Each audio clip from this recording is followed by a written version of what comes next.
नमस्कार दोस्तों, मैं अधिवक्ता राजेश सोनी। आप देख रहे हैं राजेश न्याय मित्र चैनल और आज हम बात करेंगे एनडीपीएस एक्ट की धारा 22 के बारे में। कल हमने बताया था एनडीपीएस एक्ट की धारा 21 के बारे में।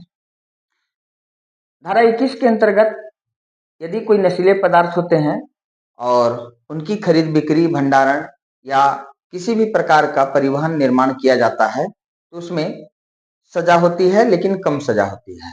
आइए देखते हैं कि धारा 22 क्या कहता है।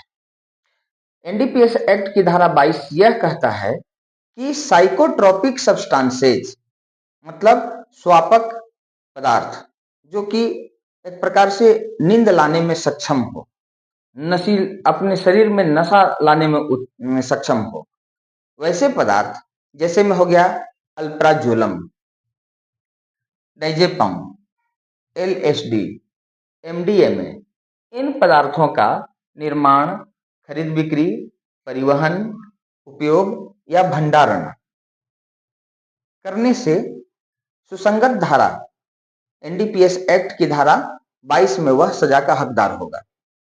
तो एनडीपीएस एक्ट की धारा 22 क्या कहती है?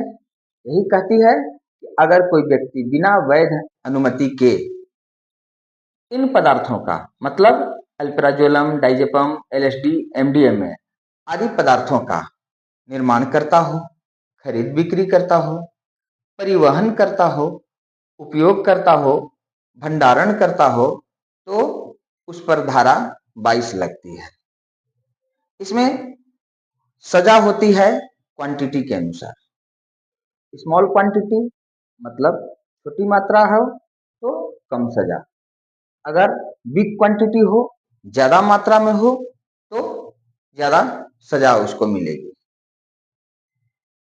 अगर स्मॉल क्वांटिटी हो तो सजा 1 साल तक की ही होगी और जुर्माना 10,000 का।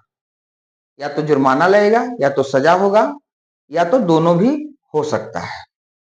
और इसी प्रकार से यदि मात्रा इंटरमीडिएट क्वांटिटी हो मतलब छोटी और कमर्शियल के बीच में हो, मतलब मध्यम आकार का हो, तो उसमें 10 साल तक की सजा होती है और जुर्माना 1 लाख रुपए तक, या तो फिर दोनों ही हो सकता है। इसी प्रकार से यदि साइकोट्रोपिक सब्सटेंस की मात्रा कमर्शियल हो और वैसी स्थिति में वह पाया जाए कि वह निर्माण या खरीद बिक्री या परिवहन या उपयोग या भंडारण कर रहा हो, तो वैसी स्थिति में 10 साल की सजा होगी, अधिकतम 20 साल तक की भी सजा हो सकती है और जुर्माना 1 लाख रुपए से 2 लाख रुपए तक, या तो जरूरत के अनुसार उससे भी अधिक। धारा 22 से यदि किसी को लग जाता है तो बेल कैसे मिलेगी? यदि स्मॉल या इंटरमीडिएट मात्रा पकड़ाई हो तो बेल मिलना थोड़ा आसान है, लेकिन यदि कमर्शियल मात्रा पकड़ाया हो तो बेल बहुत ही कठिन है और इस पर धारा 37 लागू होता है। धारा 21 और 22 में फर्क क्या है?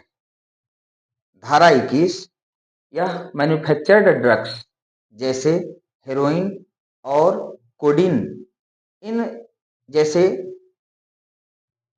यदि पदार्थ पकड़ा जाता है तो धारा 21 लगता है, लेकिन यदि साइकोट्रोपिक सब्सटेंस पकड़ाता हो जैसे अल्प्राजोलम, एमडीएमए, इसमें धारा 22 लगती है। धारा 21 और धारा 22 में यही फर्क है कि हेरोइन, कोडीन जैसे अगर पदार्थ पकड़ाते हो तो धारा 21, और अगर अल्प्राजोलम, एमडीएमए जैसे रासायनिक पदार्थ पकड़ाते हो, नशीले पदार्थ पकड़ाते हो तो धारा 22 लगती है। आइए अंत में देखते हैं कि धारा 22 में साइकोट्रोपिक ड्रग्स से जुड़े सभी अवैध काम आते हैं और सजा 1 साल से लेकर के 20 साल तक हो सकती है। और यही यदि मात्रा कमर्शियल क्वांटिटी हो तो सबसे गंभीर मामला होता है और इसमें बेल मिलना भी कठिन होता है। आज के लिए इतना ही। धन्यवाद।